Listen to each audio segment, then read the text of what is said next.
Buen día a todos, gracias por estar acá. Yo me formé en psicoterapia, en psicoanalítica y como comenté ayer, en los últimos 20 años he estado trabajando en todas las instituciones y programas sociales y mi trabajo en este momento, desde el cual quiero tomar algunas cosas para compartir, es poder deconstruir la psicoterapia como la hemos conocido, para poder reinventarla, para poder estar más cerca y poder generar lo que se llaman terapias culturalmente respetuosas, competentes y relevantes para otros grupos sociales que no son para los que fue inventada, sobre todo la psicoterapia psicoanalítica. Quisiera brevemente tomar un poco del trabajo de deconstrucción y un poco del trabajo de construcción de reinventar la psicoterapia. En la deconstrucción me parece que es muy importante que podamos cuestionarnos hasta qué punto la neutralidad, que ha sido manejada como un principio fuerte, no se vuelve complicidad de las desigualdades y las inequidades en la medida en que omitimos como lo que sería discurso o lo que sería material de análisis o de trabajo terapéutico, aquellas cosas que tienen que ver, por ejemplo, con cómo trata y cuánto paga una persona a su servicio doméstico, a su empleada doméstica, cómo trata y cuánto paga un dueño de una empresa o de una fábrica a sus empleados. Hoy tenemos en Uruguay empresas que le dan cocaína, el dueño le da cocaína a los empleados para que rindan más y quería en este sentido retomar una tesis de maestría de la Universidad de San Pablo que se llama En Tránsito y que muestra cómo una mujer finalmente muere porque tiene que caminar 2 kilómetros de ida y 2 horas de ida y 2 horas de vuelta para ir a su trabajo de limpiadora porque el sueldo no alcanza para pagar transporte público. Entonces esto me parece que es algo que tenemos que reflexionar, de decir qué consideramos analizable, qué es material y qué es paisaje. Y quizá en el paisaje estemos naturalizando, porque somos parte de la misma cultura, desigualdades sociales. Por otro lado, en el otro aspecto, que es la construcción, creo que tenemos que empezar a repensar también y poner nombres a conceptos que no tienen que ver con nuestra percepción inicial de lo que es una psicoterapia, pero que es obligatorio, yo diría, a esta altura, identificar y nombrar y por lo tanto dignificar. Voy a mencionar 2. Uno es de mi cosecha y otro no. Uno surge a partir de un seminario de trabajo en calle internacional que organizó el MIDES, Ministerio de Desarrollo Social, en el cual se invitó a personas en calle a hablar sobre su sufrimiento psíquico a un público internacional. Y uno de ellos dijo, cuando uno está en calle siempre piensa que tiene la culpa. Porque es violento, porque no trabaja, porque no cuida a sus hijos. Y el trabajo que recibimos de las personas que trabajan con nosotros, los educadores, los muchachos del refugio, los psicólogos, es ayudarnos a ver que esto no es necesariamente, o por lo menos no es solo de nuestra cosecha, sino que tiene que ver con condiciones socioeconómicas y sociopolíticas que nos trascienden. Y para esto creo que podemos salir o movernos o complementar el concepto de insight, que es un concepto base de la psicoterapia psicoanalítica, que es ¿qué pusiste tú para que te pase lo que te pase, lo que te pasa, para que te echaran del trabajo, para que tu pareja se rompiera? Que esto en una situación, por ejemplo, de alguien en calle puede ser absolutamente demoledor. Imaginemos lo que es asumir la castración para alguien en calle, absolutamente demoledor, a pasar lo que podríamos llamar a un outside, en vez de insight, o insight sociopolítico. Que esto ya estaba en el primer programa de MIDES, Rutas de Salida, que era una revisión cuestionadora de la propia historia, justamente para poder ver aquello que ni es el destino, el fatalismo, ni lo generé yo, sino que tiene que ver con un insight sociopolítico. Esto es de mi cosecha, lo de outside. Y otro concepto que no es de mi cosecha, pero lamentablemente no sé quién lo dijo, fue en un taller, no puedo identificar la persona, y es un concepto que me parece maravilloso, que es el de transferencia radioactiva.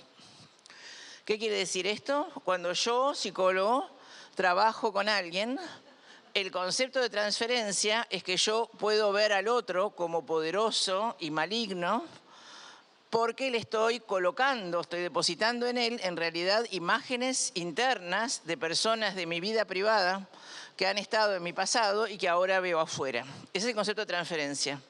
El concepto de transferencia radioactiva es que cuando uno trabaja en poblaciones vulnerables, sea psicólogo, psicoterapeuta, trabajador social, quien sea, y aún en el ámbito de una psicoterapia, uno está obligado a denunciar situaciones extremas de maltrato, abuso, explotación sexual infantil, y por lo tanto tiene el poder real, no imaginado, real, de quitarle al otro lo más preciado, sus hijos o sus padres. Y esto es el concepto de transferencia radioactiva, en donde no podemos, de vuelta, solo entender lo que el otro siente frente a mí y lo que condiciona su relación conmigo en un trabajo terapéutico, solamente a la luz de su pasado privado, sino a la luz de fenómenos públicos y políticos en los cuales los dos estamos inmersos. Gracias.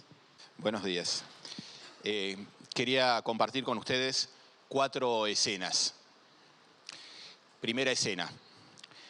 Bill Gates, Warren Buffett, Jeff Bezos, Amancio Ortega, Mark Zuckerberg, Carlos Slim, Larry Ellison, Charles y David Koch. Estas 8 o 9 personas acumulan la misma riqueza que la mitad de la población del mundo. 8 personas tienen el mismo capital que 3.500 millones de personas, según un informe de Oxfam del año 2017, basado en datos de la revista Forbes. El 1% más rico del mundo supera al resto del 99% en términos de su riqueza socioeconómica. La desigualdad es un dato fuerte. Nunca el mundo fue tan desigual. Los psicólogos evolucionistas nos dicen que esta visión un tanto negativa o muy negativa, en realidad solo ve una parte de la realidad. Nos dicen que en realidad la humanidad nunca ha estado mejor, nunca tantas personas vivieron tanto tiempo, nunca tantas personas vivieron en situaciones de confort que siglos atrás hubieran sido solo destinadas a una estricta minoría. Que incluso las mortalidades por guerras nunca han sido tan inferiores como ahora. Tratan de convencernos que la humanidad evoluciona hacia un lugar cada vez mejor. Un historiador, Bregman, holandés, recoge todos estos argumentos y termina en forma contundente diciendo: está todo bien, solo nos falta una cosa, una razón para levantarnos de la cama por la mañana. Wilkinson y Piquet muestran cómo la mayor parte de las patologías que se manifiestan a nivel social están altamente correlacionadas con los niveles de desigualdad de una sociedad. A mayor desigualdad social, mayor prevalencia de problemas de distinto tipo, de todo tipo.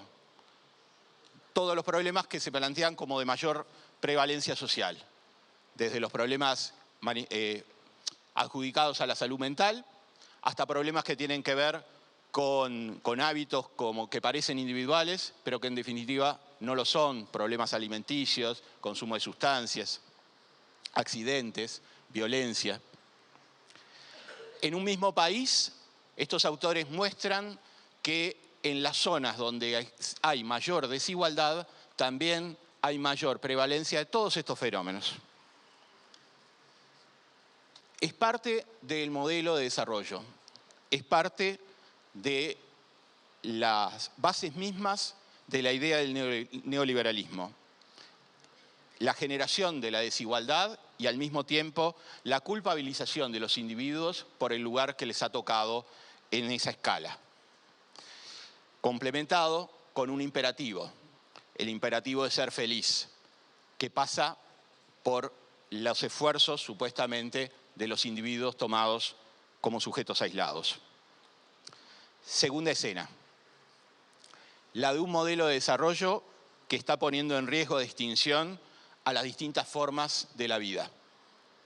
La producción exponencial de la basura. En un congreso reciente de gastroenterología en Viena, se realizó un estudio experimental se le pidió a los asistentes al Congreso si prestaban parte de las heces que iban a producir durante el Congreso para que se analizaran. El análisis mostró que los participantes provenientes de distintos lugares del mundo tenían microplásticos en sus heces. Los plásticos, la producción de basura, no está afuera, está en nosotros. Las islas de basura, que algunos estiman que por el Océano Pacífico tienen una extensión de 710.000 kilómetros cuadrados o 17 millones de kilómetros cuadrados y en ascenso, parecen poner en riesgo la supervivencia de los océanos. Denise, la compañera de la mesa, ayer en el curso que hacíamos en Fanon, dijo: la revolución no es posible porque nuestras cabezas están llenas de basura. El pulmón del mundo se quema y los gobernantes del país que lo contienen se burlan de la esposa de otro país que lo cuestiona. 800.000 personas para la OMS se suicidan por año. El 79% de los suicidios se producen en los países de ingresos bajos y medianos. La prevención del suicidio es presentada como un imperativo ético global, pero la identificación de las causas de los factores de riesgo y protección remiten a lo individual. Parece lógico, generalmente la gente se mata individualmente. La prescripción farmacológica, el apoyo centrado en dar esperanza, estimular la independencia, ayudar al paciente a aprender diferentes formas de enfrentar los acontecimientos estresantes, va a los individuos. Parece que nadie se pregunta por la posible relación entre esta humanidad que parece ir hacia el abismo del suicidio colectivo y la actitud individual de algunos que quieren anticiparlo. Tercera escena. El modelo de desarrollo produce basura, pero la producen los países ricos y la sufren sobre todo los países pobres. Basura que los ricos producen para que los pobres consuman. Basura para que los ricos se deshagan de ella, pero que vuelva en los pobres, que es su alimento, que es su identificación, que es el lugar al que se le destina. Ser basura, comportarse como basura, identificarse con la basura. Un autor africano, Achille Mbembe, dice que ya ni siquiera la exclusión nos sirve como categoría, porque lo que estamos adviniendo es a un proceso en el cual aquello que siempre fue defenestrado por la modernidad, la condición negra, es la condición a la cual parece condenado, los nuevos condenados de la tierra, diría Fanon, la gran parte de la humanidad, el devenir negro del mundo.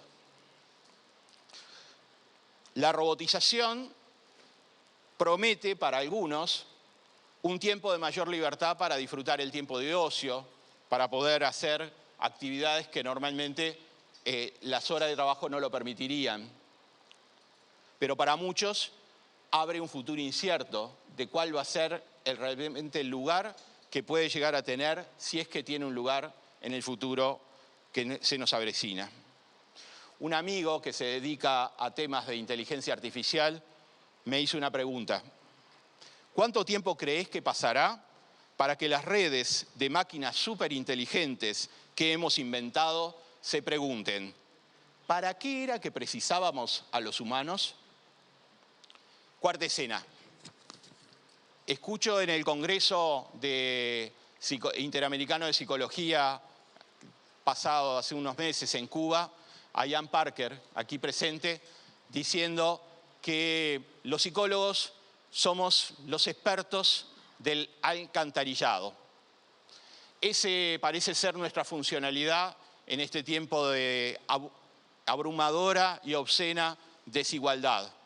Tratar de ocuparnos de los desechos y tratar de eliminarlos de alguna forma que sea más conveniente para la subsistencia sanitaria de la sociedad. Esa metáfora a mí me llevó a pensar en nuestra propia experiencia histórica y en el papel paradójico que tienen las alcantarillas. Es cierto que las alcantarillas cumplen este papel, pero también es cierto que cuando hubo gente presa política en este país, las alcantarillas sirvieron para escapar de la prisión. Y tal vez ese sea nuestro mayor desafío como psicólogos en este tiempo, animarnos a meternos y a embarrarnos con la mierda. Gracias.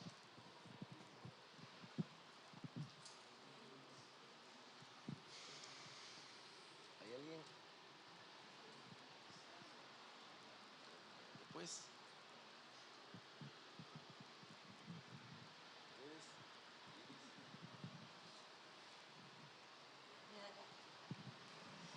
Si me permiten, primero me voy a correr, porque me molesta no ver a la gente con la que hablo. Y en vez de correrlos a todos ustedes... Buenos días, mi nombre es Iris Peña, ¿se escucha? Yo soy psicóloga, egresada de esta casa de estudios en otros locales hace mucho tiempo, ex docente de psicoanálisis del Plan 88 hasta hace 10 años. Lo curioso es que siempre que alguien nos convoca, a veces sabe más que nosotros para qué nos convoca, ¿no? Yo no tengo muy claro qué estoy haciendo acá hoy. Aunque me dejaron elegir la mesa, y parece que sabías que iba a elegir esta, ¿no? Ni yo lo sabía. Y me dijo que no había que escribir. Y mejor, porque tiendo a escribir largo, y si escribo leo, y se hace todo largo. Yo a vos te conozco, ¿no? ¿Cómo estás? Eso es lindo. A mí estas instancias me gustan mucho, pero me asustan mucho al mismo tiempo, y ver una carita conocida hace bien. Hay razones obvias, parece, cuando me puse a pensar por qué tendría que estar y por qué elegí esta mesa. Soy mujer, soy zurda, soy afrodescendiente, soy hija del proletariado. Cuando traté de pensar cómo estimular este debate, cómo invitar a debatir, busqué un denominador común. ¿Qué tres cosas pueden aparecer en esto de raza, etnia, género, clase, ¿no? Y lo primero que... Igual escribí, pero en acá. Lo primero que me aparece, casi que desde una asociación libre, es la palabra salvaje, como denominador común, ¿no? Los negros salvajes, las locas salvajes que somos las mujeres, los pobres salvajes, ¿no? Y fui a buscar, en otros tiempos lo hubiera hecho con el Corominas o algún otro diccionario etimológico. Ahora tenemos a la que mi amiga Carolina denominó Estelita Google, porque dice que con todo lo que sabe seguro es mujer, y le puso Estela en honor a su madre, que es una mujer muy sabia, y corroboro. Entonces le pregunté a Estelita, además Carolina dice que ella no puede dirigirse por el apellido con alguien con quien tiene tanta confianza, entonces tenía que tener un nombre. Le pregunté a Estelita de dónde venía salvaje, y Estelita dice que es de Selvaticus, y que Selvaticus está vinculado con el catalán, con el occitano, con el catalán y con el latín. Con el catalán, otros salvajes los catalanes, ¿no? Queriendo independencias y esas cosas. Después seguí buscando y aparece la semejanza con bárbaro, barbarie, y la cuestión también latina, ¿no? También imperial, también cuna y referencia de nuestra civilización occidental, tenía que ver con la lengua, con un hablar distinto. El bárbaro era una especie de asociación homofónica con el bla, bla, bla, o el bere, bere, que no se entendía a los no romanos. Seguí con Estelita y se me ocurrió preguntar qué era el proletariado. ¿De dónde viene el proletariado? Sí, leí Marx, a Luis le consta, fuimos compañeros, leímos Marx, leemos Marx. Pero ¿de dónde viene? Proletariado. De prole, obviamente, proletarius, latino también, los que pertenecen a sus hijos. Es raro, ¿no? Pero en la explicación de Estelita dice que en realidad para el Estado romano esa gente que no era considerada solo era útil por su prole, su capital era la generación de su prole que servía a los ejércitos romanos. O sea que las proles, las mujeres, los pobres, los proletarios, los negros, en la misma bolsa al servicio de sistemas.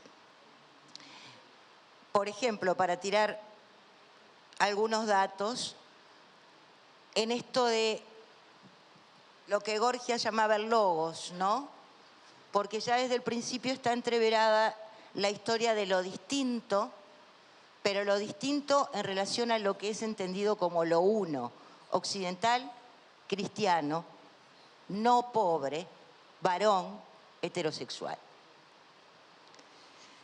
Todo lo otro es lo distinto y una diferencia que tiene que ver más que con capacidades, aptitudes, características, modalidades, sino con el signo de la resta. Diferente es menos. Menos. En esto de qué pasa con el logo, en un libro de la diputada Susana Andrade sobre racismo, encontré un par de datos curiosos y una anécdota. En principio, antes de la anécdota, digo, una amiga le puso a su hijo, hace 7, 8 años, azul, cuando nació, y no tuvo ningún inconveniente. Parece que, según lo que dice Susana Andrade, 2 familias tuvieron inconvenientes a la hora de inscribir a sus hijos. Una quería poner, de origen charrúa, quería ponerle a su hijo Itanú. Y otra, de origen migrante, quería ponerle Asina Kiwi. Existe una ley, la 15.462, que dice que no se inscribirán nombres de pila que sean extravagantes, ridículos, inmorales o que susciten equívocos en relación al sexo de la persona. Cuando esto acontece, las familias se dirigen a grupos de activistas, a la CONACHA, que es el Congreso Nacional Charrúa, y a Mundo Afro, y se hacen gestiones frente al Ministerio de Educación y Cultura. Hubo que hacer una serie de pasos, etcétera, etcétera. Finalmente pudieron inscribir a estos niños con estos nombres, pero lo que se vio es que quedaba, a pesar de que había una nueva reglamentación que modificaba esta desde hacía bastante tiempo, que quedaba más bien a criterio de quien inscribía. El que marca lo que es distinto, no es distinto, es aceptable o no es aceptable, ¿no? Decían, por ejemplo, que Itanú y Asina Kiwi no tienen género. Azul sí. Todo el mundo sabe que Azul es varón. Pero entre lo que Susana Andrade encuentra, por ejemplo, hay gente que se llama Paul McCartney González en Rivera, o los Michael, los Kevin, y eso sí, clarísimo, nos damos todos cuenta que es oriundo oriental y queda todo claro. Digo, yo soy un poco más acá, pero tengo amigas que nacieron en el 50 y en mi barrio de origen, en Sayago, en 4 cuadras teníamos 2 Glorias Celestes y 3 Victorias Celestes. Y habrán visto en la última publicidad en relación a la selección Yo soy Celeste, ¿no? La publicidad de las nenas uruguayas que se llaman Celeste. Y eso tiene un logo y un significado para nosotros conocido, no para otros. Itanú y Asinakiwi son respectivamente latido de piedra en charrúa, y el tema de las piedras es un tema muy importante para la tradición charrúa, y Asinakiwi, es dios del sol, y los padres trataban de explicar que el dios del sol es varón. En lo que refiere a la población afro, en el último censo 2011, dice que el 8% de la población de este país se identifica como afrodescendiente. Yo creo que el número no es exacto porque mi hija dijo blanca y es afrodescendiente. O sea, no todos los afros dijeron que son afro. Debemos ser un poco más. Si te ves más clarito, decís blanco, ponele. Y más de la mitad está bajo la línea de pobreza en este país y perciben un 35% menos de salario, y es peor en mujeres, básicamente en el servicio doméstico. Esto que nos alarma, ¿no?, que nos llama la atención, nos sucede porque está naturalizado, domesticado, no salvaje, trivializado, ocultado. Nuestras conciencias burguesas, blancas, de clase media, con título, duermen tranquilas mientras miramos para el otro lado. Nuestros consultorios se pueblan y nos sacuden las modorras, ¿no? Pensaba en términos generacionales, yo pertenezco en esta facultad a la generación 84, la que crea el centro de estudiantes y la que, decíamos, derrotó la dictadura en la intervención universitaria. En realidad nos movimos, pero se fueron solos, nosotros seguramente no fuimos. En esa generación entramos 1.400. Las negras éramos 2, Gabriela Rivero y yo. Miles de mujeres. Negras, 2. En 13 años de docencia tuve y conocí por los pasillos y por todo 2 estudiantes afrodescendientes. Las cifras hoy dicen que la mitad de los universitarios que afortunadamente tenemos en la Universidad de la República son hijos de no universitarios. Yo me haría la pregunta de no universitarios, pero pequeños comerciantes, comerciantes medianos, grandes comerciantes, grandes empresarios. No universitarios, pero ¿cuántos de Misayago? Yo tomaba el ómnibus sola. ¿Cuántos de La Teja? ¿Cuántos del Cerro o del Malvin Norte que habito? No universitarios, pero ¿cuántos quedan, no? ¿Cuántos faltan por entrar? Debe ser parte de mi neurosis personal, pero yo cuando voy a algún supermercado donde no me conocen, el vigilante me acompaña. Digo, seguro, también está que soy de psicología y despistada y todo eso, tiro las cosas, ¿no? Pero el vigilante me acompaña. No, puedo ir a la vuelta en un pasillo, hay un vigilante. Soy oscurita, tengo rulitos, medio hippie de rato. Me acompaña, ¿no? Mamá decía, y mi afro viene de mamá, mija, usted es oscurita y no muy linda. Si quiere algo en la vida, va a tener que esforzarse muchísimo. Y eso que las madres, se dice que para las madres no hay hijos feos, ¿no? Ya en su momento lo reproché y dice que ella nunca puede haber dicho eso. Sí, perdón, ya termino. Lo último. Inseguridad. Soy mujer. Bienvenidos los hombres que sienten hoy la inseguridad a la historia de nuestras vidas. Toda la vida viví en un mundo inseguro. Me acompañaron a paradas de ómnibus, veníamos en grupos de mujeres y el riesgo no era el robo. Vivo en un mundo inseguro donde está vulnerado mi derecho, que el de todas nosotras, constitucional, a la libre circulación. Mujeres afro trabajadoras. La brecha es enorme. Gracias.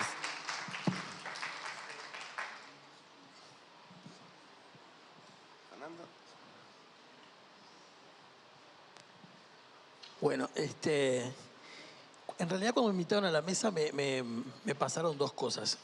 Una que me hace un poco de problema la noción de patología. ¿Se escucha? Ah, hay que hablar así medio arriba. No, que decía que cuando me invitaron a la mesa me pasaron dos cosas. Una que me hace problema la noción de patología. Aún con ese corrimiento hacia lo social, me parece que patología es un término médico y no es fácilmente apropiable.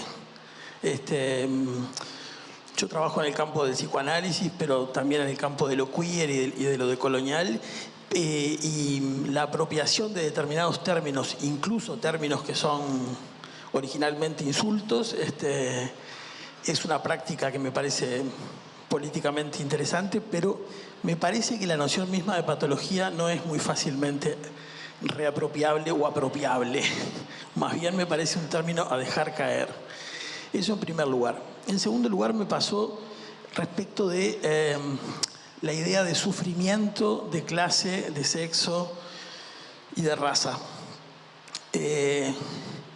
Lo primero que pensé es nombrar de ese modo, lógicamente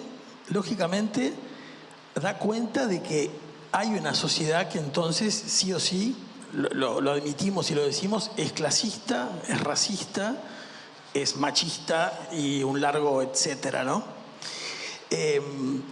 Pero por otro lado también me parece que la noción misma de sufrimiento es una noción a problematizar. Yo sé que es una noción muy querida por el psicoanálisis y por la psicología. Me parece algo a problematizar. Una de las problematizaciones que se han hecho que me parecen interesantes es la que hace David Halperin en un texto que se llama How to be Gay, Cómo ser gay, o El arte de ser gay, fue traducido al francés. Y Halperin habla ahí de la dramaturgia heterosexual de los afectos. Es una expresión fuerte, pero básicamente la idea es de que los afectos tienen...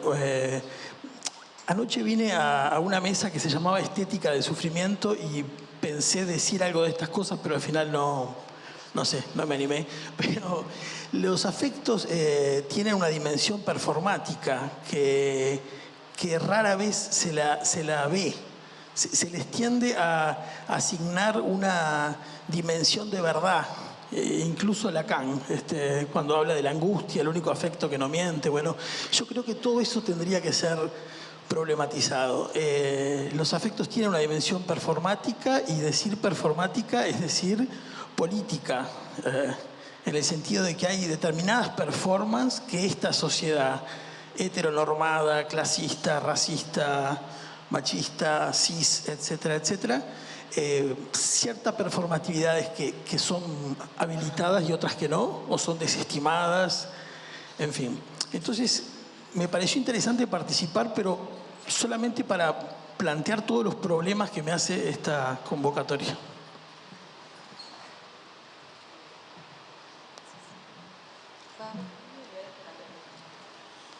Só comentário a respeito de sua exposição.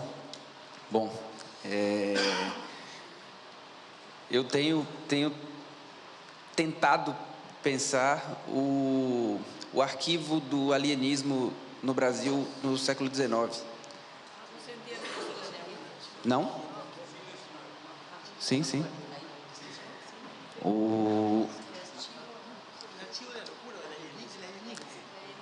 A questão é justamente essa: em que momento se nomeia a prática psiquiátrica como psiquiatria no Brasil?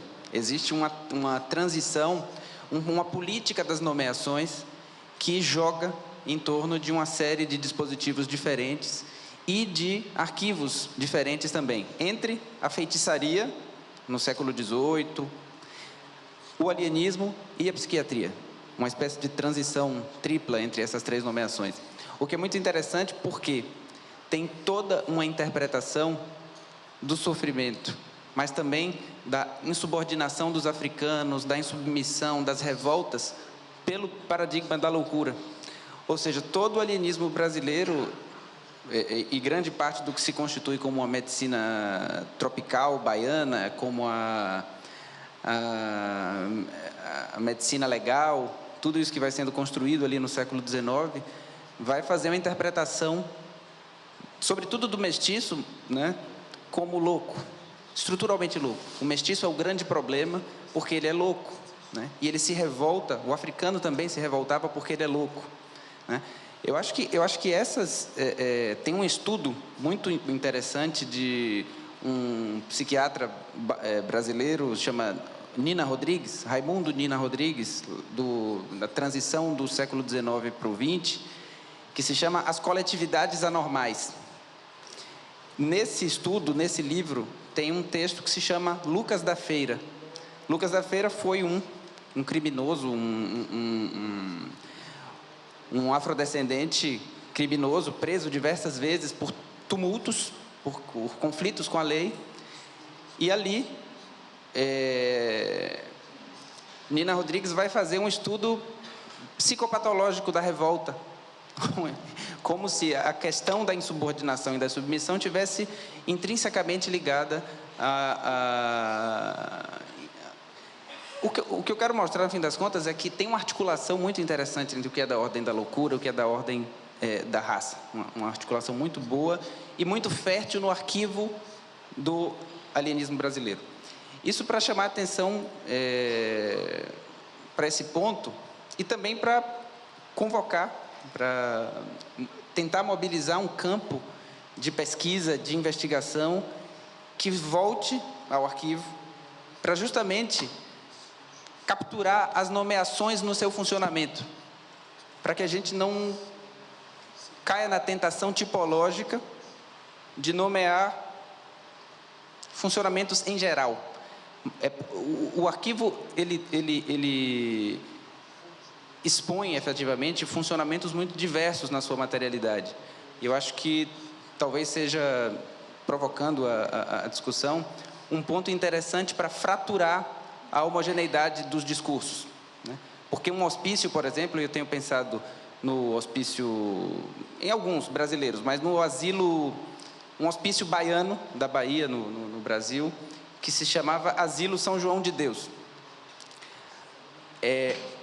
Muitos estudos que se fazem sobre esse asilo dão conta de uma suposta homogeneidade como um dispositivo. Ele é um dispositivo. É uma instituição. Esses nomes são muito confortáveis. Instituição, dispositivo. Quando a gente vai para o arquivo, a gente captura a heterogeneidade e a contradição dessa instituição nos diferentes dispositivos documentais que ele produz. Ofícios, diagnósticos, relatórios, correspondências. Eu acho que o arquivo é um espaço que fratura a homogeneidade do conceito de instituição. Fica só como uma provocação e uma questão também para como é que a gente pode efetivamente se apropriar do conceito de arquivo para compreender essas relações que foram suscitadas aqui.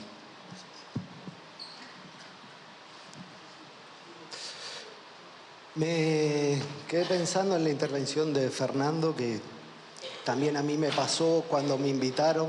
El nombre patología de lo social, sufrimiento, me parecía una cosa demasiado amplia y creo que el efecto también es que habilita como a hablar de muchas cosas. Fui en busca de internet y me encontré con el libro Patologías de lo Social. Y ahí más o menos se me aclaró algo de por dónde venía la discusión.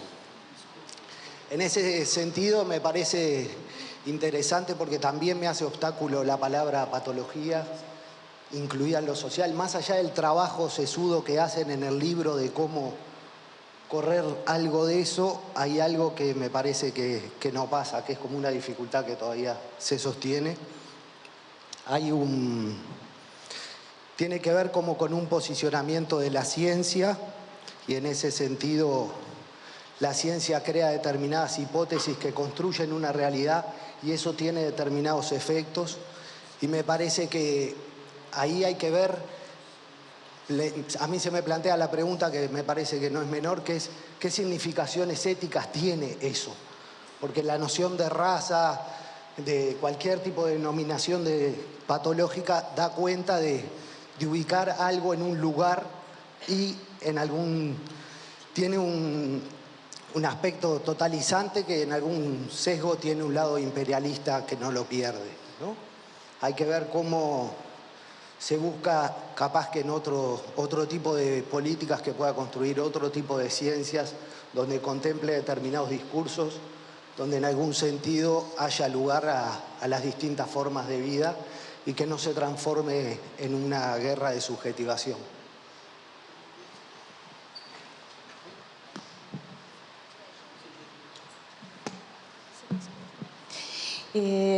Bueno, buenos días. Yo voy a empezar un poco por otro lado, que es esto de la palabra, en este caso de los migrantes, que tiene que ver con mi trabajo de doctorado en articulación entre psicoanálisis y migración. Y bueno, mi trabajo tiene que ver con el cuerpo en la migración y bueno, empiezo un poquito a hablar por ahí, porque me interesa esta cuestión del cuerpo.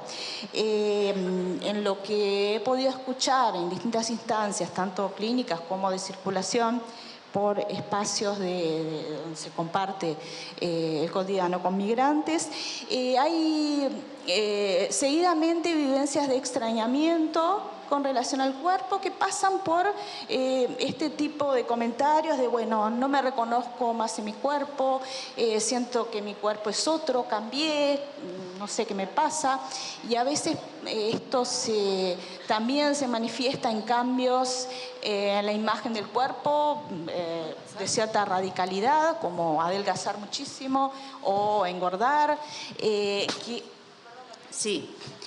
que contribuyen a esta sensación de que hay algo extraño en el cuerpo, ¿no? Enfermarse, ¿no? Que pasa por esta idea, bueno, yo en mi país era un atleta y aquí soy un ser enclenque, que me duele todo, y lo mismo en cuanto a la figura que podría considerarse atractiva en un contexto cultural, pasa a ser otra en el nuevo contexto. Entonces, este tema del extrañamiento con relación al cuerpo, que me parece tiene que ver con el encuentro con la alteridad, que bueno, es lo que me pasó a interesar, porque el extrañamiento aparecía con relación a esta sensación corporal y bueno, que me parece que va más allá de esta lectura, que es posible también, de bueno, el dolor, la corporificación, ¿no?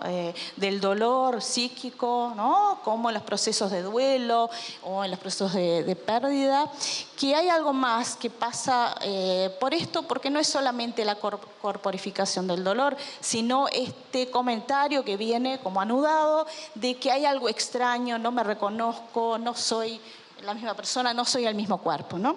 Entonces esto que pasa un poco por esta escucha, que me hace interrogarme sobre lo que es un cuerpo y sobre lo que es entonces el proceso migratorio con relación al encuentro con otras corporalidades, con otros límites corporales, que los límites corporales son construidos socialmente, son culturales también, hasta dónde va un cuerpo, qué se puede hacer con un cuerpo y qué se puede decir o tocar de un cuerpo, tiene una connotación cultural y a esto se enfrenta también el inmigrante, cuando surgen preguntas como, bueno, ¿cómo le hablo al otro? ¿Lo puedo tocar? ¿Lo puedo abrazar? ¿Le doy un beso? ¿Le doy 2 besos? Y esta cuestión dilemática de cómo manejarse, ¿no?, con ese cuerpo otro que aparece, ¿no? En ese caso también nosotros somos ese otro, en tanto nacidos en el Uruguay. También aquí en esta pregunta con relación a ese cuerpo del otro, aparece, bueno, ahí la presencia de una mirada que ubica al migrante en un registro diferente del que venía, ¿no?, ubicado en su contexto de origen, ¿no? Y aquí, por ejemplo, ¿no?, podemos mencionar, ¿no?, un comentario, un dominicano, ¿no?, que se siente extraño porque va por la calle, para alguien para preguntarle algo y la persona no le responde y se asusta y se va, ¿no? Entonces esa sensación de miedo que lo hace interrogarse, ¿no?, de bueno, ¿qué es el color? ¿Qué es lo que genera que las personas se asusten, ¿no? O una inmigrante caribeña que es parada en una esquina para preguntarle cuánto cobra, ¿no? Entonces ahí hay una cuestión que hace a esta mirada del otro, que pasa por registros de la racialidad que son diferentes. A mí me pareció súper interesante lo que hablaban las compañeras Irene y Mónica, porque creo que va también en ese sentido, ¿no?, de pensar ese cuerpo, esa racialidad, que en este caso son construcciones diferentes en cada registro cultural. No es que en República Dominicana no haya racismo, pero es otro racismo diferente que el que encuentran aquí y sorprende y extraña. Y aparece el cuerpo allí ante la mirada de un otro que lo ubica en un lugar que no era el lugar en el cual se reconocía.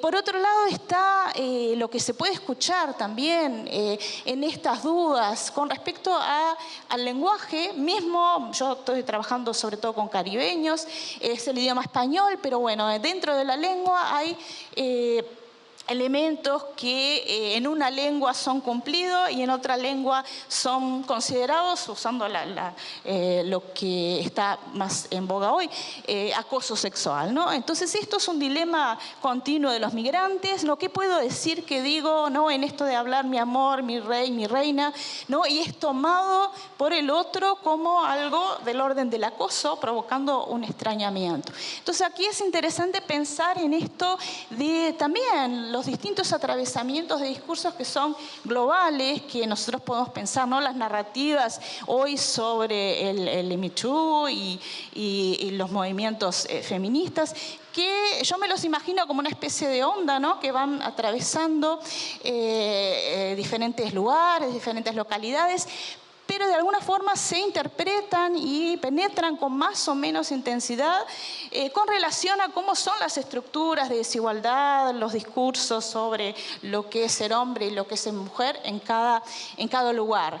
Y bueno, esta penetración diferente hace que también los inmigrantes se confronten a una lectura de algunas cosas que ellos consideran como prácticas culturales, ¿no? Esto de, ¿no?, por ejemplo, decir mi amor, mi reina, mi bebé, que pasa tanto por hombres y por mujeres como un cierto juego, a donde ellos consideran que eso no es del orden de una invitación sexual, pero es leída por el otro de esa forma. Entonces, este punto me resulta interesante de pensar, ¿no?, cómo también hay una serie de narrativas que colocan a los sujetos en cierto dilema cuando cambian de cultura y algunas prácticas también pasan a ser leídas de otra manera y empiezan de alguna forma estos sujetos a pensar, bueno, a una suerte de paralización, ¿no? ¿Qué digo? ¿Cómo me vinculo? ¿Qué le puedo hablar? ¿No? Y esto es una pregunta que los migrantes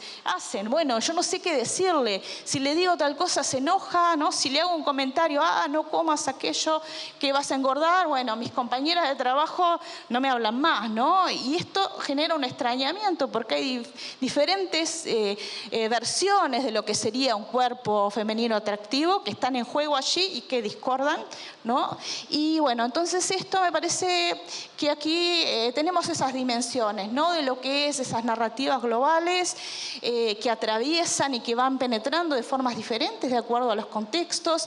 También estas construcciones de cuerpo que también son modelos, ideales del yo, ¿no? Que proponen cuerpos a los cuales parecerse y que también son propios de cada cultura, los límites corporales que cada cultura establece y la forma en que precipitan en los sujetos. También que es diferente de acuerdo a estos cuerpos que, bueno, desde el psicoanálisis los entendemos como erógenos, libidinales, con una historia, ¿no?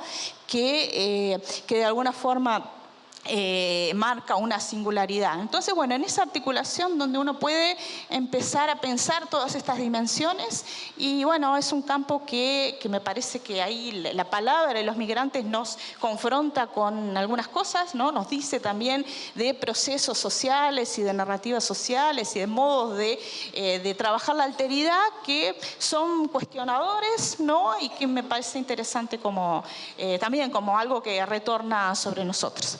Bueno, era eso. Hola, mi nombre es Sandra Filippini.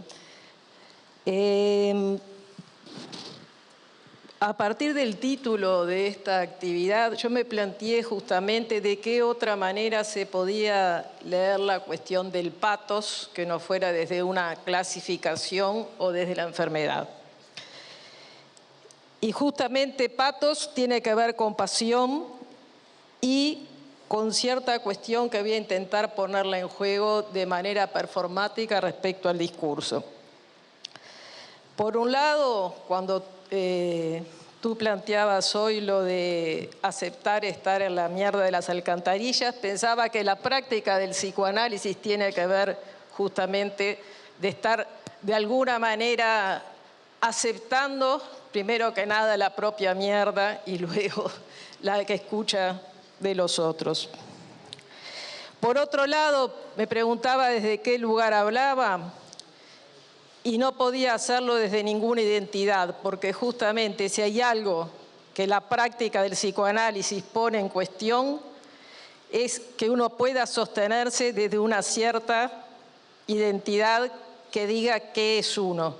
Eso está permanentemente puesto en cuestión y lo que aparece es la fragilidad justamente de esas identidades desde las que nos sostenemos o creemos sostenernos. Y cuando se sostienen tan ferramente que no tienen posibilidad de movimiento, en general se sostienen desde los ideales y paradójicamente los ideales no pueden ser muy buena compañía cuando son lo único a lo que nos referimos. Entonces, yo decía hoy que voy a intentar algo performático y después les voy a decir por qué performático. ¿De qué manera raza, clase y género singularmente, singular y no individualmente, singularmente me conmovieron en mi experiencia de vida? Respecto al género, era muy pequeña, no es porque sea importante, es porque es singular. Es una conmoción desde ese lugar en que uno encuentra esa fragilidad de la cual se cree sostener. No sé si llegaba a los 3 años, por motivos de salud tuvieron que raparme, ¿sí? Por unos granitos que tenía, no sé, acá atrás. Bueno. Voy caminando con mi madre de la mano, pasamos frente a un club de box y le dice la persona que siempre estaba ahí, era un camino que solíamos hacer, tráigalo, cuando sea un poco más grande, tráigalo, así aprende a boxear. Mi madre se rió y yo quedé aterrada. Quería yo aprender a pegarle a otro, que otro me pegara a mí, sobre todo eso ni en pedo. Pero el segundo paso fue la risa de mi madre, cuando ella va y lo cuenta en la familia que había pasado eso, ¿y por qué se reían? A mí me daba mucho miedo, no me causaba ninguna gracia. Bueno, porque me habían confundido con un varón. hubo en ese momento para mí captar que esa supuesta identidad de niña que tenía solamente con una rapada caía y podía estar siendo un varón para los otros en lo social. No sé si llegaba a los 3 años. Segunda experiencia, de raza. Iba con la señora, como se dice hoy, la empleada, o aún antes la sirvienta de mi casa, que vivía en mi casa, y había logrado que me dejaran ir al tablado del barrio. Diversión que no era para la clase social, más que la clase social económica, era cultural de mi familia. Voy caminando con unas cosas que a mí me encantaban, unas chapitas de Coca-Cola en la mano, ¿se acuerdan las viejas chapitas? Con esta señora, no tenía más de 5 años, cuando voy caminando a algo que para mí era algo muy emocionante y nuevo, aparece una familia, todos negros de otro color para mí, gritando, saltando, jugando. Otra vez la sensación de terror y de extrañeza, tiro las chapitas y quedo aterrada. Cuando vuelvo a mi casa y pregunto qué es esa situación, qué es eso de que haya gente que tiene otro color, mis padres, muy democráticos, muy liberales, me hacen todo el discurso de la igualdad. A la vez me cuentan que mi bisabuela tenía esclavos, entonces, bueno, igualdad, esclavos, no me sonaba mucho. Vuelvo a reconstruir la historia, pero somos todos iguales. Ese pero me quedó resonando hasta hoy. Difícilmente, y sobre todo cuando escribe yo utilizo un pero, porque evidentemente pone en cuestión todo lo anterior. Tercera experiencia, esta de clase, que no es ajena a las otras, pero en esta más fuertemente. De niña yo jugaba al tenis, estaba jugando con adultos y había lo que se llamaban juntapelotas. Sé que eran los que alcanzaban las pelotas mientras uno estaba jugando. Todos le decían pibe a ese que tiraba la pelota. Cuando yo fui a pedirle la pelota me pareció un horror decirle pibe yo a alguien, mientras que yo jugaba el otro estaba trabajando, y decirle pibe a alguien de mi misma edad. Consideraba que era todo algo despectivo, justamente tratarlo de esa manera. Una cosa que un adulto le dijera pibe a un niño, otra cosa que un niño jugando le dijera a otro niño trabajando pibe. Quedé muda, lo que no es fácil en mí, y no pude decir nada y me fui a buscar la pelota y seguí jugando como pude. Digo, son 3 experiencias singulares en las cuales uno, de manera totalmente trivial para otros y en lo social, capta esos puntos de alteridad total que hay respecto a los otros. ¿Por qué decía performático de esto que quería contarles singular de mis experiencias en estos 3 puntos? Porque justamente el patos es una forma de expresión que intenta conmover al otro. Según Aristóteles, en la retórica están el patos, el logos y el etos. Y el patos es cuando uno habla y busca conmover al otro. ¿En qué punto conmoverlos? En algo de lo que es la experiencia del análisis y tal como la viví en tanto analizante y como trato de hacerlo en mi trabajo cuando me toca ser analista, que es justamente de qué lugar entonces en esa patos de lo social que está marcado desde ciertos lugares como lugares de disciplinamiento, de homogeneización, de borrar las diferencias, de normativizar desde los discursos los cuerpos, en raza, en clase, en género. ¿En qué tipo de psicoanálisis trato de ubicar mi práctica? Que justamente es otra, que es la de la heterogeneidad, la diversidad y de las disidencias. En ese sentido, la singularidad jugando del lado de las disidencias. Entonces, cuando hoy escuchaba hablar de el psicoanálisis, yo creo, por lo que escuchaba, que ya no se puede hablar del psicoanálisis. Podremos hablar de muchos psicoanálisis, porque por lo menos el que intento practicar de los dos lados del diván he practicado, no tiene nada que ver ni con la neutralidad, ni con estar por fuera de lo que es justamente estas tensiones y relaciones de poder que se producen en la patología de lo social.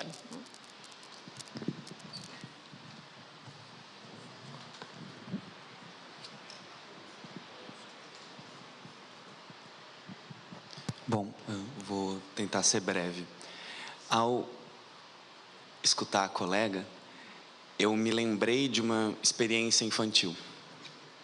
Eu tinha uns 9 anos, mais ou menos, estava na 4ª série, acho que por aí um pouco mais, e meu cabelo era maior.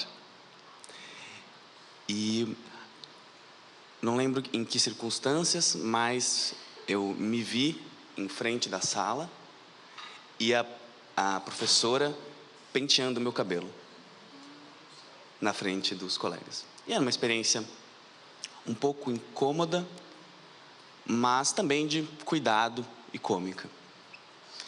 Pois bem, essa lembrança evocada pela sua fala, que tem também a ver com o cabelo, me fez pensar, ou melhor, dar um peso a uma ideia de que não basta ser branco, no meu caso. É preciso que eu pareça branco, que eu convença os outros e a mim de que sou branco. E isso me fez lembrar um espanto que eu tive ao reler um texto lacaniano clássico que se chama O Tempo Lógico. Lo Tempo Lógico.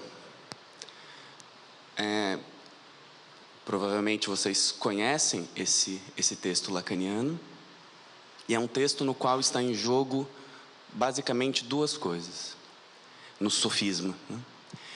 Eu preciso, para sair de um cárcere, de uma prisão, de um aprisionamento, convencer os outros de que sou branco. Ao final, Lacan tenta sair desse sofisma e ir para uma generalidade ainda maior.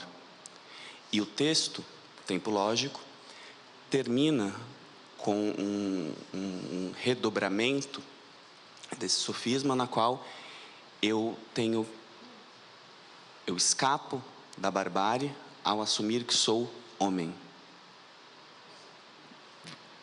Ser convencido de que não sou homem seria terrível, levaria a uma barbárie.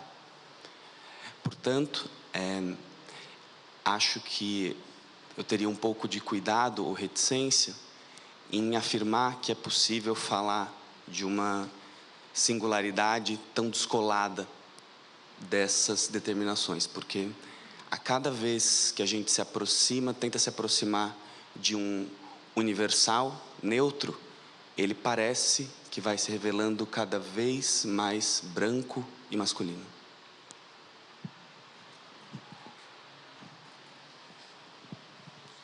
Eu queria também pegar o gancho das últimas falas e o que me fez pensar a fala do Pedro também, a articulação entre o que é singular e o que é social, né?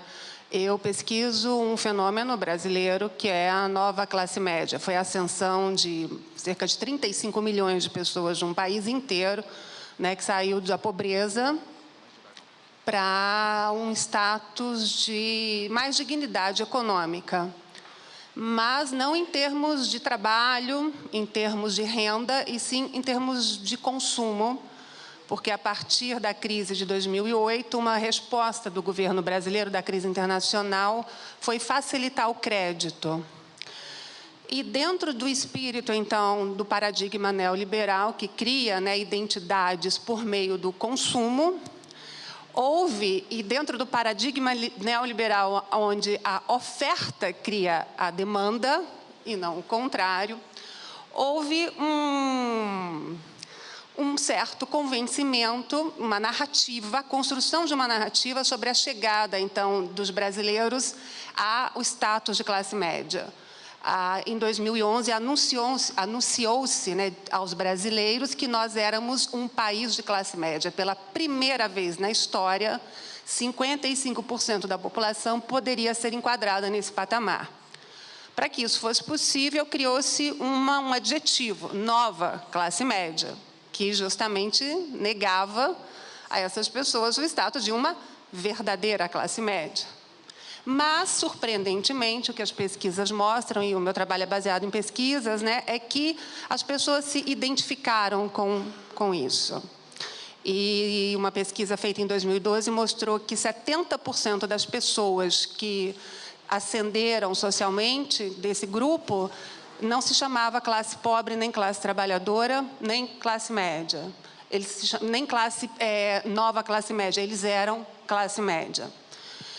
Então, esse tipo de... Me lembrou a sua pesquisa sobre os corpos e a migração, porque é um grupo que migra para um novo patamar social, mas que precisa de reconhecimento para isso. E um reconhecimento muito difícil, porque ele é feito não em cima de valores tradicionais, de valores compartilhados, como os valores de classe sempre tinham sido, mas por valores baseados no consumo, onde é muito difícil chegar lá. Então, são pessoas que têm um estranhamento muito grande e um sofrimento, porque houve também pesquisas qualitativas que mostravam esse tipo de depoimento, singular e, ao mesmo tempo, coletivo em toda uma classe.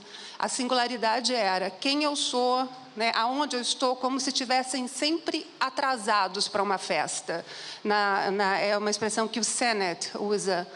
Bom, o resultado no Brasil foi dramático, porque, como ontem disse o Christian, né, então, o que aconteceu foi uma identificação com esse estigma, com esse significante classe média, gerando uma transformação.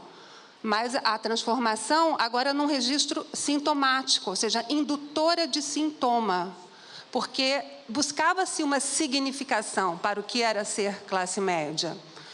O sintoma no Brasil, como essas pesquisas mostraram, foi a eleição, foi a formação de um novo conservadorismo entre essa população.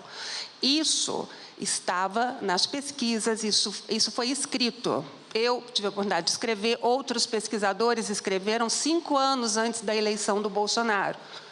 Essa população, então, ela chega querendo a moralização nos costumes, porque ela se defronta nessa sintomática, nesse sofrimento, com um estado de coisas onde tem muito excesso, muito gozo, muita corrupção, muito dinheiro, muita droga, muita insubordinação. Eles pedem, então, uma moralização dos costumes e pedem uma liberalização na economia.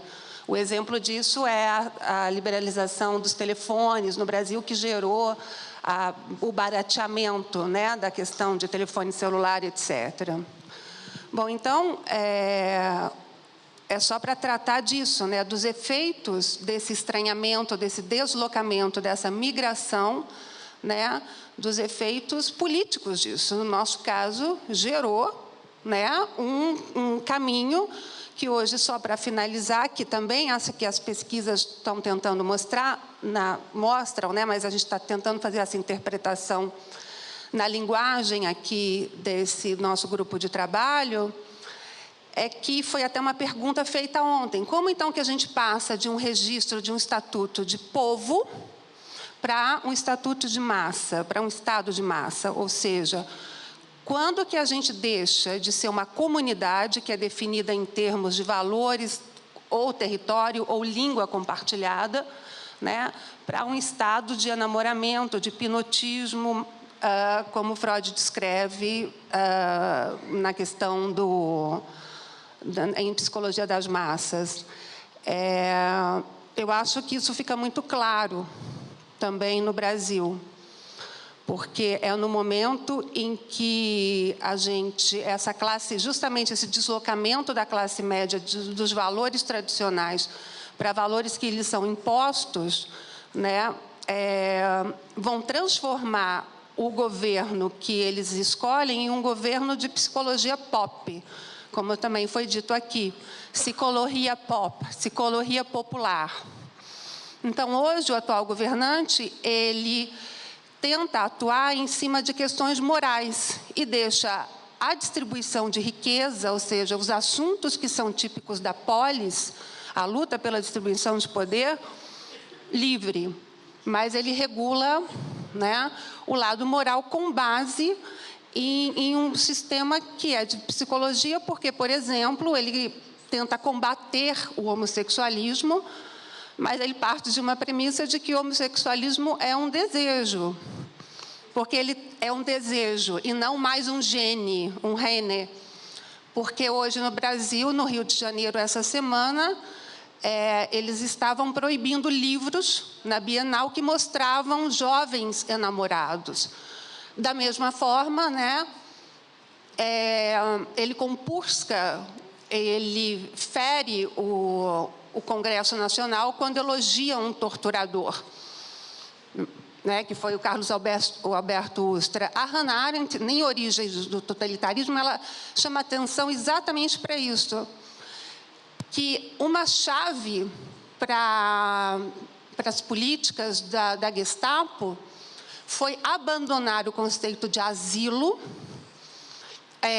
Antes do nazismo, você tem uma legião de apátridas que não existiam na Europa. Passaram a existir porque o governo alemão tira o direito fundamental de asilo, que era um direito sagrado em todas as constituições, e, inocentemente, a população deixa, porque acha que o governo vai passar a legislar em torno disso. Ou seja, o que é valor deixa de ser considerado e o governo passa a assumir essa função. Então, só um paralelo com o que a gente estava falando aqui.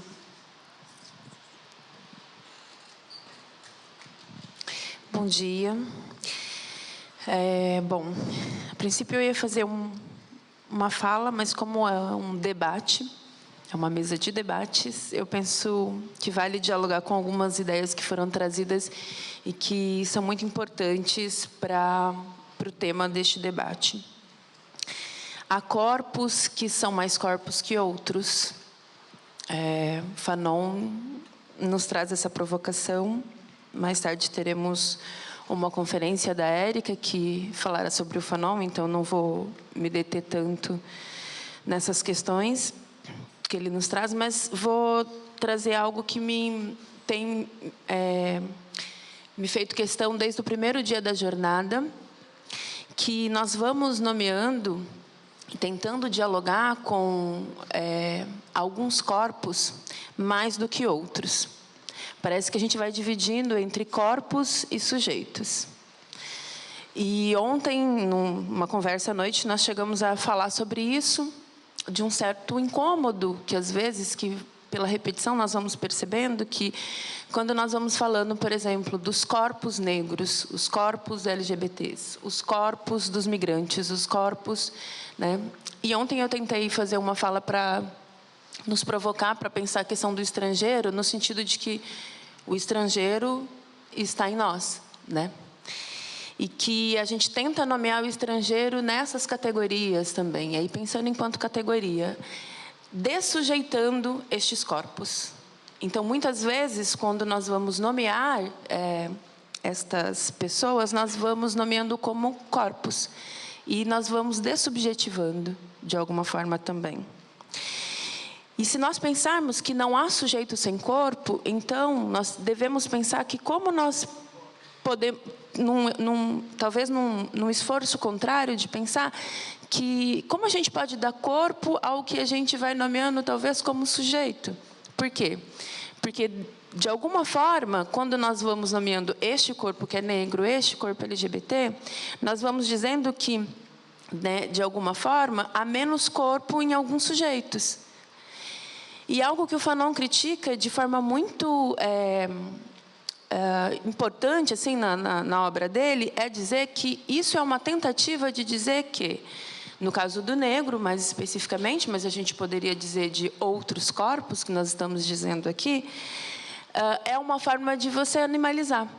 de você dessubjetivar e, de alguma forma, dizer que, então, há uma divisão. Quando se fala, então, do corpo, que é negro, e aí do racional, que é branco. E isso nos é muito caro. Porque toda vez que a gente vai nomear, ou quando a gente vai tratar, então a gente vai fazer uma mesa, nós estamos aqui numa mesa que vai trabalhar gênero, raça e classe, e a palavra corpo não sai da nossa boca. E a gente consegue pouco dizer de outras questões que estão relacionadas a esses sujeitos, que têm cor, que têm raça, que têm classe. E, no limite, parece que, então, esse universal que o Pedro nos chamou a atenção aqui a pensar é o quê? Qual é o sujeito que não teria, então, identidade? O branco, homem, rico, sobretudo, talvez, o analisado com passe? Então, esse é o sujeito que não tem identidade? Talvez essa seria a não identidade? Então, esse seria o patamar de não identificação que nós precisamos chegar desse universal humano? E eu acho que o Fanon nos chama muita atenção. E aí eu vou tentar voltar para o que eu gostaria de falar, que era para pensar a questão da classe, que eu acho que é muito importante e que nos convoca a pensar algumas questões no sentido de que a gente fala muito aqui sobre os efeitos do neoliberalismo, do capitalismo, de uma transformação, de uma radicalidade dessa transformação. Mas, voltando à questão do corpo, alguém precisa colocar fogo. Alguém precisa acender o pavio. E é um corpo. E aí a gente precisa pensar que corpo que é esse que vai lá colocar fogo? Que vai se colocar à risca. Quem vai se colocar no limite ali da ação. E a gente sabe quais são os corpos que estão na frente dos batalhões de guerra. Esse corpo tem cor, esse corpo tem raça, esse corpo tem, muitas vezes, gênero, né? Então, para a gente poder fazer uma transformação radical, eu diria que cada um aqui precisa se colocar em corpo. A gente precisa também presentificar esse corpo branco, porque não há nenhum tipo de libertação que passe apenas por essas categorias. Todos nós, independente dessas categorias, precisamos nos implicar em corpo, em ação. E, às vezes, nós nos furtamos como sujeitos, tentamos fazer o morto. Um psicanalista adora se justificar no morto. E não nos presentificarmos enquanto corpo na ação. E para que a gente possa ter, de fato, uma ação radical, brancos, negros, homens, mulheres e outras categorias que nós estamos nomeando aqui precisam se implicar nessa ação transformadora, em ato, em corpo. É isso.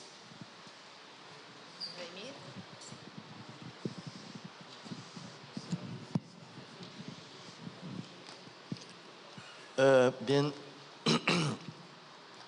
yo creo que muchas cosas fueron ditas en esta mesa, ¿eh? Y infelizmente sería interesante de hacer un tipo de debate, pero yo creo que la extensión no nos permite hacer esto, ¿no? Cuando me invitaron para esta mesa sobre raza, género y clase, ¿eh? Sí, claro. Yo había comprendido que dos cuestiones serían las cuestiones un poco centrales, ¿no? La primera en que la psicoanálisis se implica en estos tipos de sufrimientos, porque se trata, yo creo, en esta perspectiva principalmente de hablar de un sufrimiento de clase, de un sufrimiento de género, de un sufrimiento de raza. Y también en otra cosa, en qué condiciones estas cuestiones nos ponen nuevos problemas relacionados a procesos de reconocimiento. Infelizmente, bien, no tenemos mucho tiempo, pero me gustaría solamente de insistir en dos cosas, ¿no? La primera, si yo puedo trazer un ejemplo, una cuestión brasileña que yo soy consciente que es muy probable que ella sea válida también para otros países latinoamericanos. Me gustaría decir que la base de la estructura del poder en Brasil ela es dada por la perpetuación de un modelo social que é o modelo, eu não sei como se chama, latifúndio em espanhol. Latifúndio, sim, del latifúndio esclavagista, né? Que mesmo que do ponto de vista econômico seja obsoleto, em grande medida, não totalmente, do ponto de vista social, é a base hasta hoje do funcionamento da sociedade brasileira. E este latifúndio ele implica em uma distinção muito clara entre uma distinção, digamos, ontológica entre sujeitos e coisas. E pessoas que caíram à condição de coisa, né? Entre, digamos, estes que podem ser matáveis, porque se eles morrem não se significa nada, não há nome, não há lágrimas, não há luto, não há nada, né? Há número, solamente isto, né? 39 pessoas morreram na penitenciária de Belém, por exemplo. Não há nome de nenhuma pessoa, né? E outra pessoa que tem estatuto mais ou menos de sujeito, né? Então, esta divisão, ela é claro que é uma das fontes mais fortes de sofrimento social. E pensar que as consequências deste sofrimento não são a base mesma das demandas que aparecem em situações clínicas, seria verdadeiramente abstrair completamente como o sofrimento psíquico tem uma base de revolta social muito clara e muito forte. E como nós sabemos que esta divisão ontológica ela é racializada desde o início, né? É claro que há clínicas como a psicanálise cabem uma questão fundamental, que é uma questão de saber verdadeiramente como expressar, como permitir a expressão deste tipo de revolta, que é uma sociedade como a brasileira é uma revolta muda, sem palavra, né? Hasta hoje, né? Que cambia solamente este momento. Isto é ponto. Outro ponto que me gostaria de insistir há uma tarefa que quizás é a tarefa mais complicada de nosso tempo, né? Porque nós conhecemos muito bem como certos discursos universalistas foram uma estratégia para imponer estruturas coloniais, estruturas etnocêntricas, estruturas racializadas, né? Isto, não obstante, não nos tira uma outra tarefa que é, quizás, a verdadeira é muito mais complexa tarefa, que é a possibilidade da criação e como clínicas que têm uma dimensão crítica muito forte, como a psicanálise, são implicadas nisto, a possibilidade da criação de uma verdadeira universalidade, né? Isso significa, entre outras coisas, é claro, nós conhecemos uma universalidade por predicação, né? Certos predicados que deveriam ser universais, né? E isto foi digamos, uma estratégia que se demonstrou absolutamente falida, né? Pero há outro tipo de universalidade, que é a universalidade por implicação genérica. Isto significa campo onde há uma possibilidade de uma implicação onde o conceito de todos começa a ser sentido, né? Lo que significa uma circulação das experiências que são corporificadas, que são encarnadas, pero em uma espécie de corpo social, que não é mais a marca de uma organicidade social, não é mais a marca de um estabelecimento de localização general, pero é um espaço de transformação global de todos os sujeitos. É claro que para alguns isto pode sonar um pouco abstrato, né?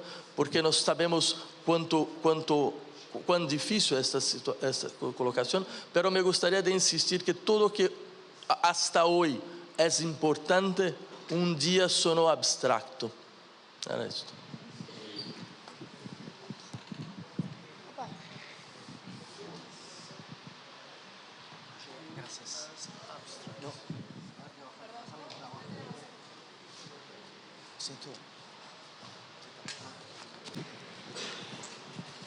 É rápido. Ahí, tendrías que cambiar. Troca. Ahí. Oh, graças. Por que será que até hoje gênero é uma categoria mal vista no meio psicanalítico? Porque ainda se discute se valeria a pena tratar de gênero em psicanálise, como se fossem dois campos anômalos distintos, campo psicanalítico, campo dos estudos de gênero. Mas, curiosamente, gender, a incorporação desse termo, se deu no meio médico psicanalítico, com Robert Stoller.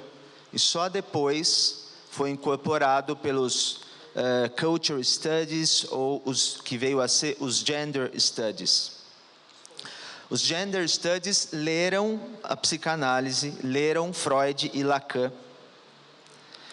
Na sequência, vários autores da psicanálise vão escrever textos sobre isso, discutindo a leitura dos Gender Studies sobre a psicanálise, apontando supostos erros de interpretação, pensando em possíveis contribuições ou não. Autores de peso como Joan Kopjak, Zizek, Alenka Zupančič, Gile Goffey e muitos outros, o que eu acho algo muito importante, porque foi uma oportunidade que nos foi dada ao meio psicanalítico de falar mais, falar melhor sobre conceitos, noções, temas que os próprios psicanalistas acho que não falavam muito bem. Então, entendo como uma oportunidade. Curiosamente, até hoje existem, e dentro do meio psicanalítico, pelo menos no meio psicanalítico brasileiro, aqueles colegas que insistem em dizer que a tentar abordar esses dois campos, colocar em diálogo esses dois campos, não serviria a nada. É como se os Gender Studies tivessem deturpado a psicanálise. Então, precisaríamos purificá-la, escrever de novo o que teria sido corrompido. Isso num primeiro momento.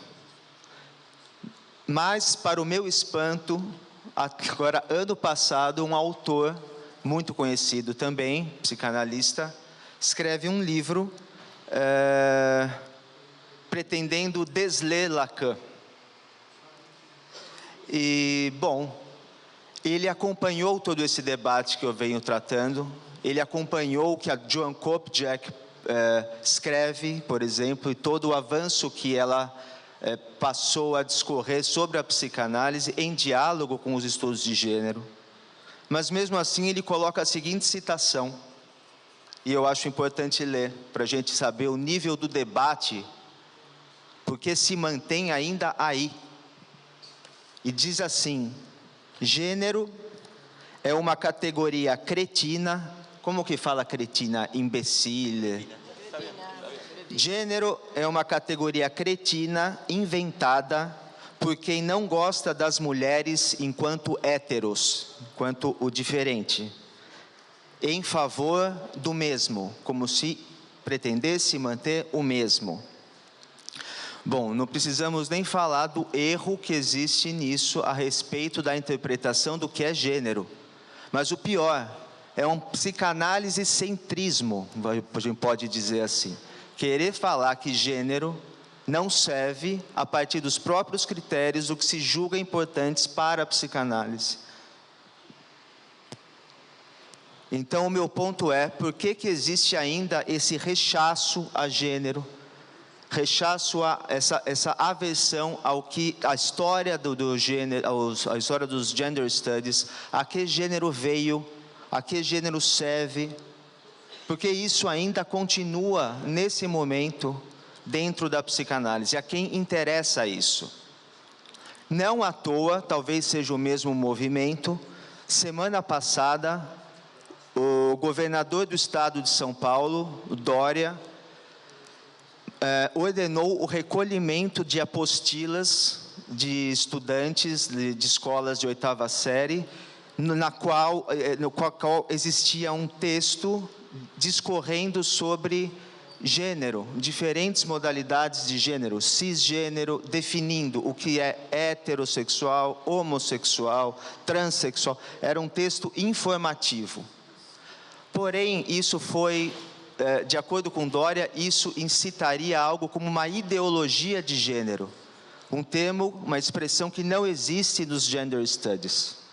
Como se saber desse tipo de coisa, saber desse tipo de manifestação da sexualidade não heteronormativa, fosse contaminar nossos alunos e eles passariam a ter um tipo de prática sexual desviante.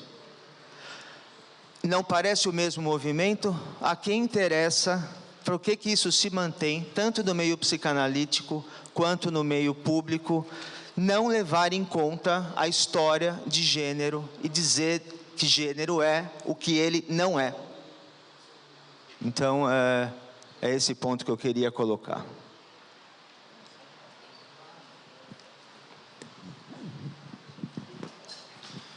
Hola, yo soy Martín Fleita, de Filosofía, de la Facultad de Humanidades, acá cerca. Y les agradezco la invitación.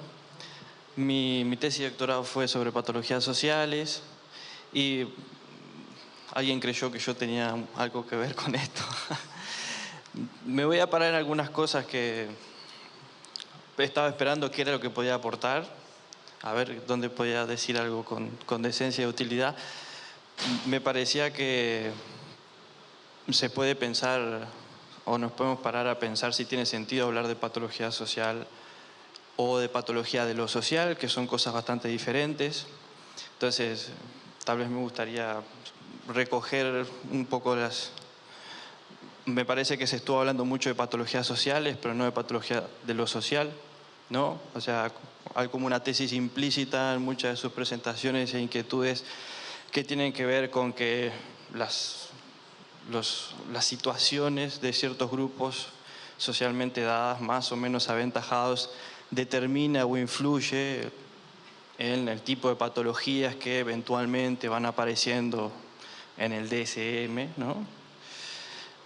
Y si es esto, si tengo razón en esto, no todos, ¿no? Ni todas, pero me gustaría agregar que muchas de estas patologías, de hecho las más famosas y en las que más invierte dinero y por las que más se afanan en crear antídotos, las farmacéuticas, son en los síndromes o patologías que sufren las clases más altas y no las más bajas. Y de hecho es muy curioso esto, porque si bien yo no tengo absolutamente nada que agregar a los tipos de sufrimiento que ustedes describen con mucha eficiencia, fenomenología y demás, lo curioso es que cuando vemos el crecimiento de este tipo de patologías en las clases o en los más aventajados, para generalizar, podemos ver que el sistema en general no funciona para nadie, ¿sí? Es algo que quería agregar, porque usualmente nos paramos en los más desaventajados y perdemos el foco en que incluso estas 8 personas que tú mencionabas, que aparecen en Forbes y demás, las patologías que se ponen de moda son las de ellos, y lo que ellos sugieren es que el sistema ni siquiera funciona para ellos, ¿sí? Por eso el gran mercado y la tiranía, ¿no?, que hay ahora del mercado de autoayuda, que todo el mundo consume. Bueno, eso difícilmente llega a... Yo soy del interior, ¿no? Difícilmente llega a la gente que ordeña allá en los tambos y demás, no le interesa este tipo de cosas, ¿no?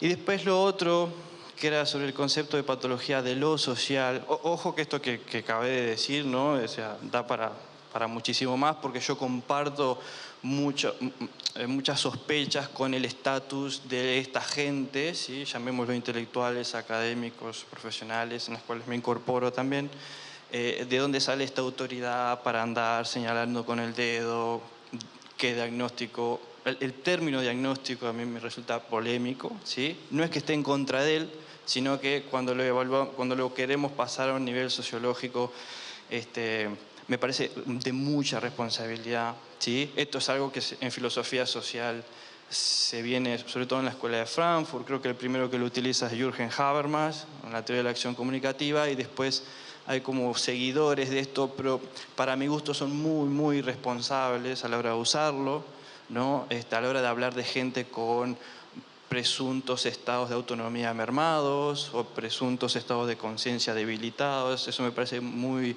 polémico, no tengo cosas en contra, pero sí que se necesita un andamiaje de autojustificación del discurso mucho más potente, y sobre todo que no pierda ese anclaje con la fenomenología, con lo que viven las personas desde el punto de vista de ellos, ¿no? Y después el otro punto, que era el título de la mesa, que es patología de lo social. Claro, esto es una tesis ahí implícita que tiene que ver con que la sociedad puede sufrir enfermedades, ¿no?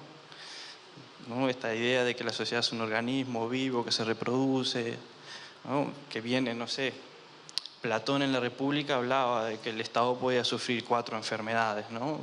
Claro, la única cura era su versión ideal del Estado. Y el filósofo era quien podía curarla, ¿no? Entonces, esta postura de los profesionales de estar diciéndole a la sociedad qué estado de salubridad tiene no es nueva, viene de la posición del rey filósofo de Platón. O sea que no tengo en principio demasiado en contra, pero sí de sospechas, ¿sí? Muchísimas sospechas sobre ese tipo de cosas. No es del todo nuevo este tipo de cosas.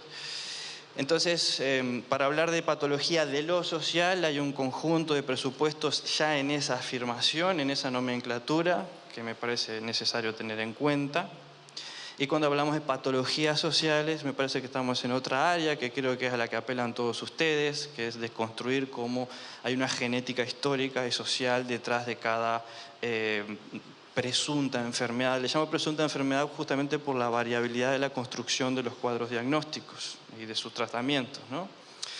Son como 2 áreas bastante diferentes y, si me permiten, son 2 formas etiológicas de acercarse a los problemas diferentes, y nos exigirán también, si me permiten, diferentes terapias, si les gusta la palabra, ¿no?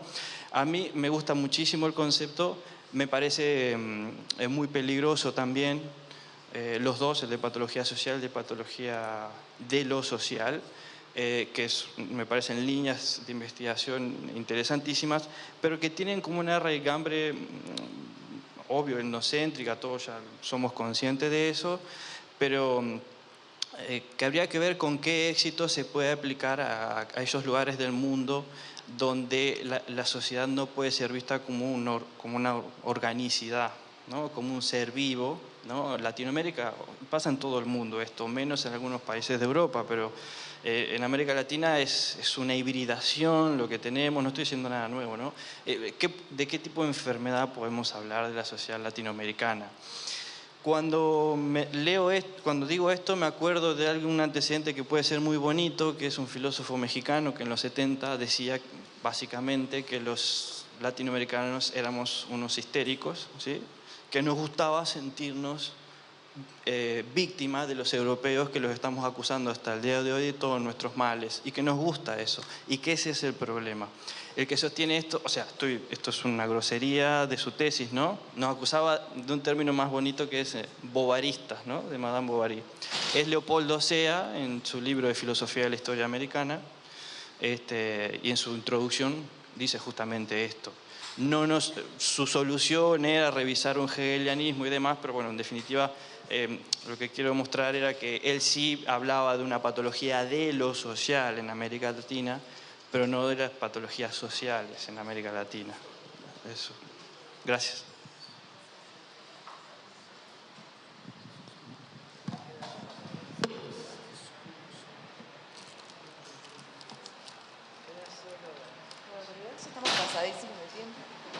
Es una intervención y facilitando el debate que proponía Rafael, justamente, que por un lado me horroriza escuchar que desde el nombre del psicoanálisis alguien pueda decir eso que tú leíste, y a la vez comentar que con Fernando Barrios y otro colega estamos trabajando justamente de dónde sale esta noción de ideología de género.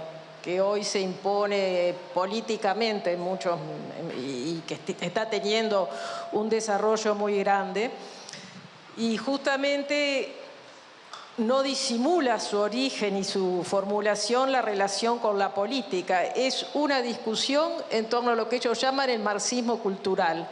Ubican la noción de género en relación al marxismo cultural y a Antonio Gramsci la noción de homogeneidad en la cultura. Entonces me parecía importante esto que tú traías, porque bueno, quizás en Uruguay o no existe gente que diga eso, o si existen no se animan a decirlo respecto al género. En el campo del psicoanálisis probablemente no se animen a decirlo algunos, pero que ¿Perdón? Sí, claro, pero políticamente justamente ubicar esto en ese punto de que claramente quienes dan la discusión lo ubican claramente en el plano político de la discusión con un marxismo cultural llevado directamente.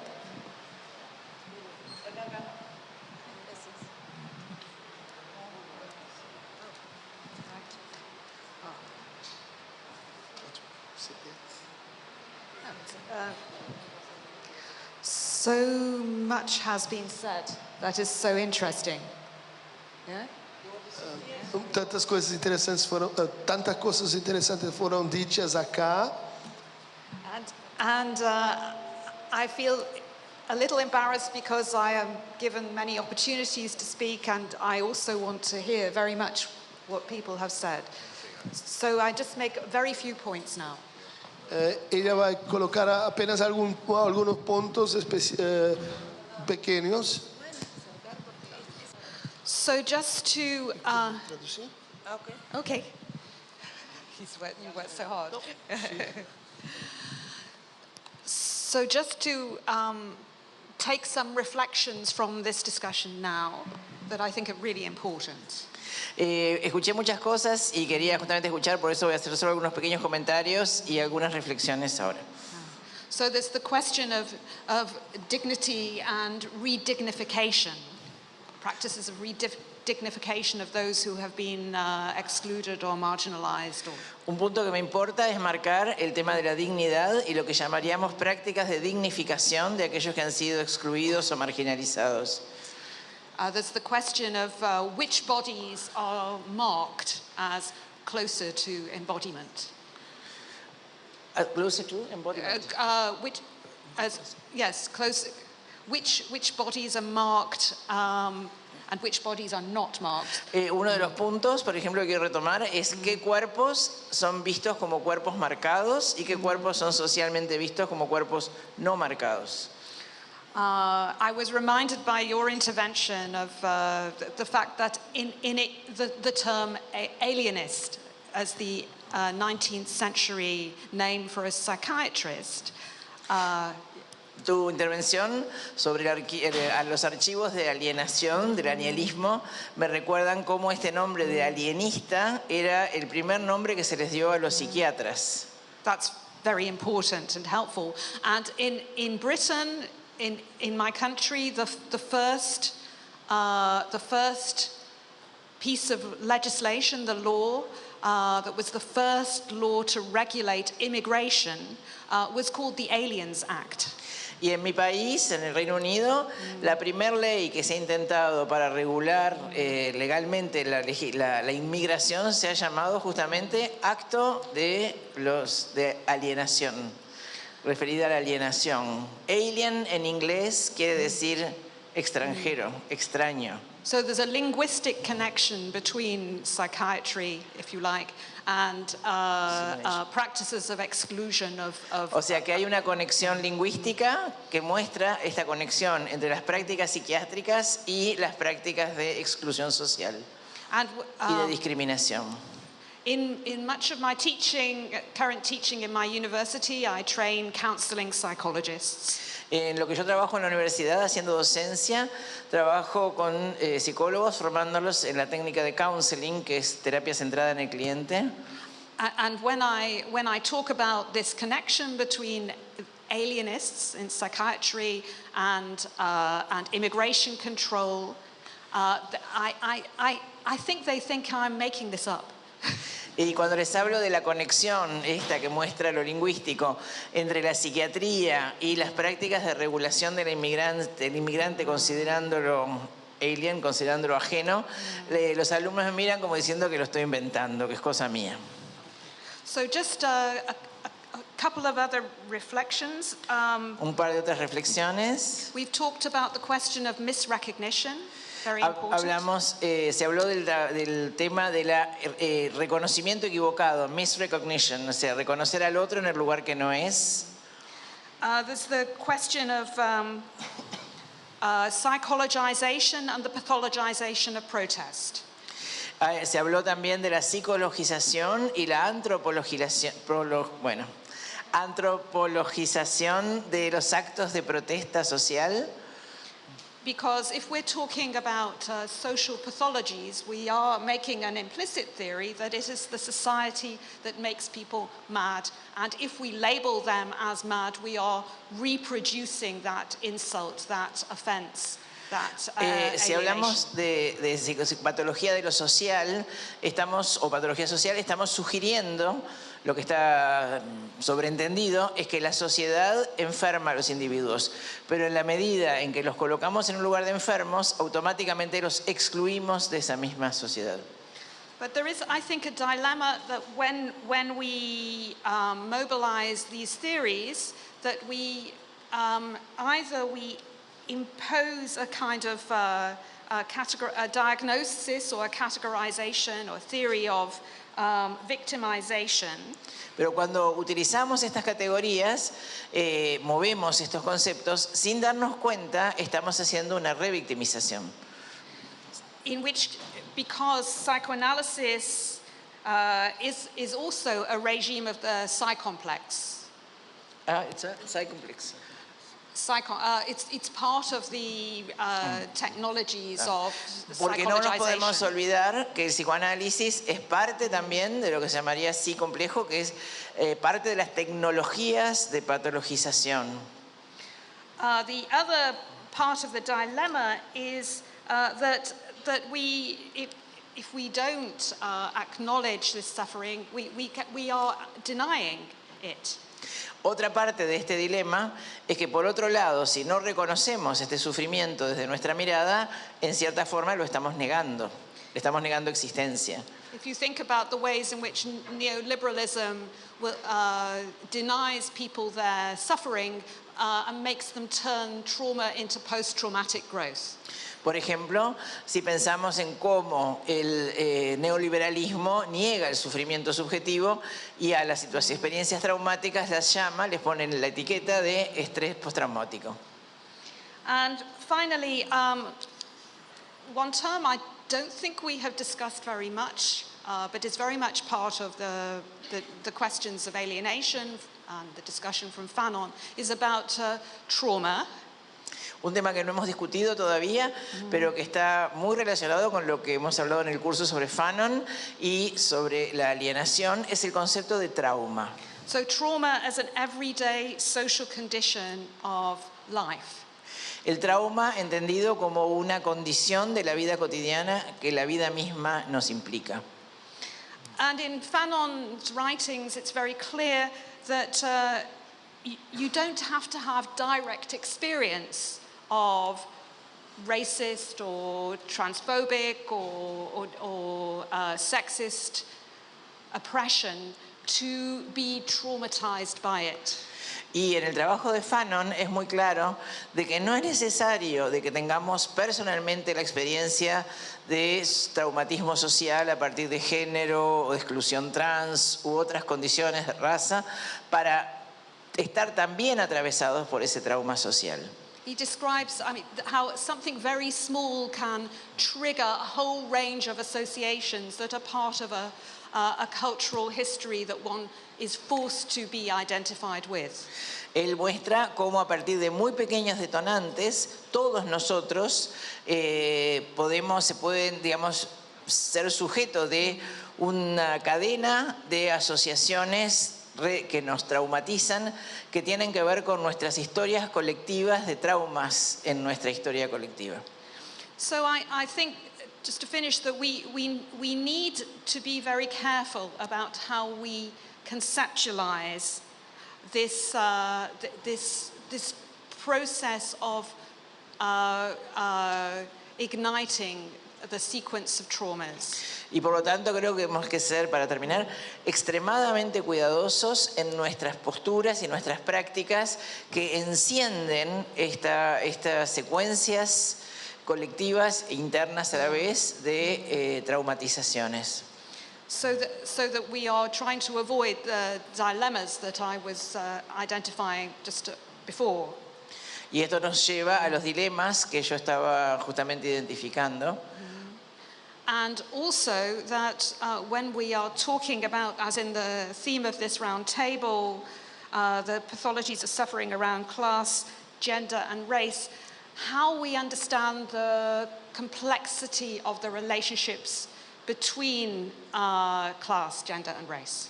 Y en relación al tema de esta mesa de debate, género, clase y raza, creo que tenemos que desarrollar y profundizar más cómo se dan las interrelaciones entre estas tres categorías de género, raza y clase.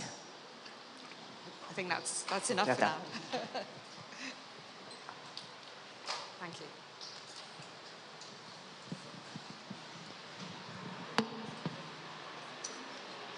Bueno, agradecemos a los participantes por sus intervenciones y continuamos entonces con el intercambio en el café.